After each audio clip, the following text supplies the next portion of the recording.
టీటీడీలో అన్యమత ప్రభావాన్ని నియంత్రించలేకపోతున్నామని VHP AP అధ్యక్షుడు ఒబిలిశెట్టి వెంకటేశ్వర్లు విమర్శించారు. కుటుంబ సమస్యలే చర్చిలో ప్రార్థనలు చేస్తే ఇక టీటీడీ బోర్డు మెంబర్ దర్శన్ వెళ్లకుండా ఉంటారా అని ప్రశ్నించారు.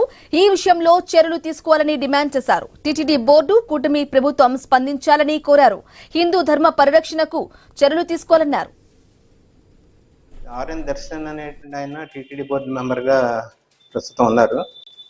2024 అక్టోబర్ 30 తారీఖున చంద్రబాబు నాయుడు గారు 24 మందిని టీటీడీ బోర్డు మెంబర్స్గా ప్రకటించారు.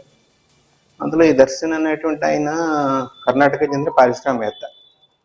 సహజంగా ఏంటంటే రాజకీయాల్లో ఎలా ఉంటుందంటే రాజకీయ పునరావాస కేంద్రంగా మన దేవాలయాలు మారిపోయాయి. సినీ నటులు, సినీ ప్రముఖులు, పారిశ్రామికవేత్తలు ఇటువంటి వాళ్ళే కనిపిస్తారు వీళ్ళకి బోర్డు మెంబర్లుగా వేయటానికి.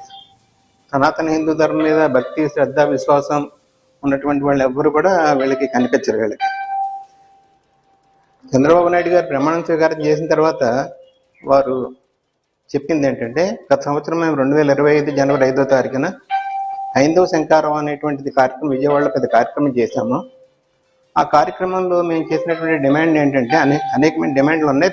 ఫస్ట్ డిమాండ్ ఏంటంటే హిందూ దేవాలయాలు హిందువులకు అప్పచెప్పండి అని మా డిమాండ్.